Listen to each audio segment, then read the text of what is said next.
are we gonna speak some facts? I think we might be speaking some facts. Maybe Shannon Sharpe posted this on Instagram, or at least his team posted this on Instagram, in which they're talking to Gilbert Arenas, him and Chad Ochocinco, about Wembanyama's Defensive Player of the Year award. I definitely want to hear their take on this. I want some nasty. Are we having fun yet? All right, so I think you guys already know how I feel. I'll give you my take after they give their take, but it was silly. It's silly at this point. All right, so before we do that, before we get into that, really big shout out to BetUS for sponsoring this video. Guys, if you are interested at all in checking out what they have to offer, just use the link in my description. That will actually help the channel. So please use the link in my description and head on over to BetUS. There's some really good stuff there. We have Denver Nuggets versus Minnesota Timberwolves, and which on this one, I have no choice but to choose the Nuggets, man. I feel like these must-win games. I'll bet on the champions. Okay, so let's see here. I already had the Mavericks one, but let's get rid of that one. Actually, I want to do this Nuggets. If I do the Nuggets, let's just say 50, right? 50 get you 81. You'll win 81. 50. I could deal with that. I could place that bet. But yeah, so guys, use the link in my description. Check out BetUS. Really good stuff. Really great stuff. All right, let's take a look at what they have to say here. I don't know if it's starting from the beginning or... What do you think, Gil? It's called... Hold on. They got their own little beat going. Defensive Player of the Year. Not defensive team. Listen, I don't want to knock somebody for winning an award. I think it's better for us to really understand, how are you guys voting? What is the voting metrics? Give us everything that you... That's the funny thing. There should be no other metric. If you want to add in winning, then just add in winning. But the metric should be the stats. Who played better defensively? You're looking at, so we can see it as a whole, because all the stats we're looking at right now says otherwise. The Timberwolves without Rudy Gobert held the Denver Nuggets, the reigning champs, to 80 points. But Wemby beats him in deflections, beats him in block shots, beats him in steals. I'm confused. You see, guys, there are 3-on-1, and Wemby is back. Them guys said, nah, I'm good. Let's go on out here by the 3.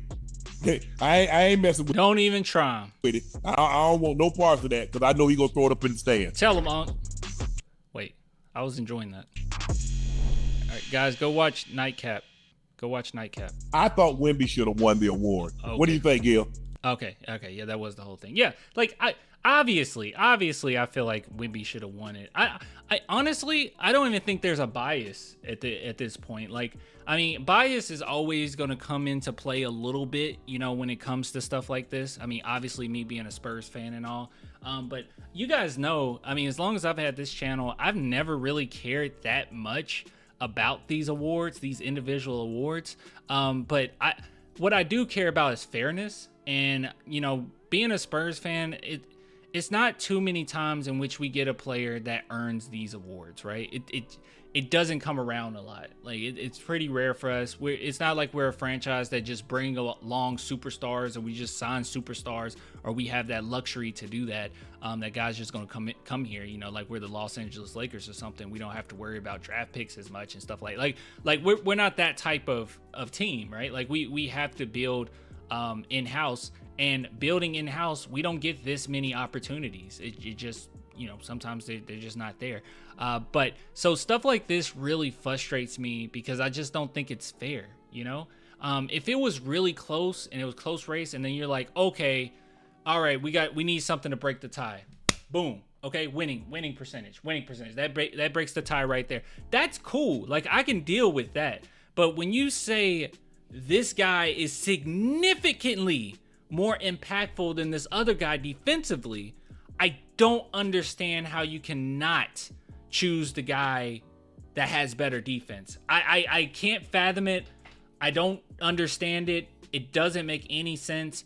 And then when you pile on top of the fact that we had just looked at a chart. It was a chart tracking, which actually, crap, I just realized I I think it was on The Athletic. I need to get rid of my subscription. I subscribed to it just so we could go over that.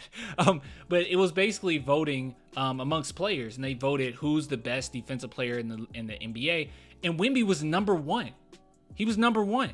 I think Rudy Gobert, what was he like? You guys remember, we did the video. He was like 6th or 7th or something. Like, he was pretty far down. So even the players are like, hey, we went against these guys. Wemby's the best. Like, what else do we do here? What are we voting for?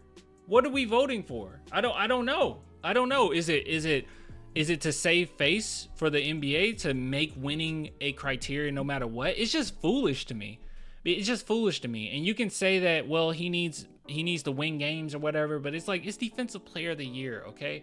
And the only reason why, and this is the only reason, okay? You can say that I'm ignorant to this all you want. I don't know. I don't think anybody's saying that. But this is the only reason why MVPs are on winning teams. The reason why MVPs are on winning teams is because by the time you get to your peak, or by the time you get to your your ceiling or whatnot, your team has already built around you. Your team is already a semi-winning team. You're going to be in the playoffs when you get to that point. It's built for you. It just so happened that you get to that point. MVPs aren't on losing teams, basically because, yeah, they already had years to develop and years for their teams to at least figure it out to be somewhat of a playoff team. So obviously they're going to be in the playoffs. But defensive player of the year, I don't see how that should equate into wins at all. Now we're not only putting all the weight on Wemby to be the best defensive player of the year in the NBA and of his team, but we also need him to be the best offensive player of his team and possibly his entire conference for the Spurs to have even been or scraped the playoffs in the West. So I don't know. It's not like Rudy Gobert's offensive load is tremendous over there. That's helped him also, win more games. Like that is not the case. It's just frustrating. It's dumb. I don't like it. Silly stuff. But let's see what some of these people had to say. Wemby was not about to win just off blocking shot. What an idiot. Hold on. I know people. Blocking, altering, and everything else better than Rudy. All the blocking, altering, and everything to lose 60 games. See what I'm saying? Like, it's like by troll. Yeah, it's like brain dead. Brain rot. He's straight. You can't name a better defender. You can't. Gobert luncheon. What? Gobert. Gobert. No, he's talking about Gilbert Arenas. Gilbert luncheon. He just said some. What? Is it? Oh my God. Am I becoming old? Oh my God. Oh my goodness. I'm becoming old. Is this what they say now? Lunching? We say lunching now? I know we eat, like, but that's like a good thing, right? Like if you eating, we're lunching now? Dude, I pride myself on keeping up with lingo. I pride myself on this. I don't want to become an old man and I don't understand what the young kids are saying. Lunching? That's dumb. I don't know. We said a lot of dumb stuff too. I don't know. Let's see. I mean, we used to say cone. I don't know if anybody remember that. Cone, like that means like you're like broke and you're desperate for money or food. Cone. I don't even know why it was called. I have no idea why we said that. One of the biggest snubs. Yeah. I mean, I think most people agree unless you're trolling. You have no idea what you're talking about. Anyways, big shout out to BetUS for sponsoring this video. Let's go and get out of here, guys. Yes, get out of here. BetUS, America's favorite sportsbook and casino. Live betting and racebook. We're celebrating 30 years with a historic offer. A 125% sign-up bonus on your first 3 deposits. Plus 10% gambler's insurance. Get started today. BetUS, where the game begins.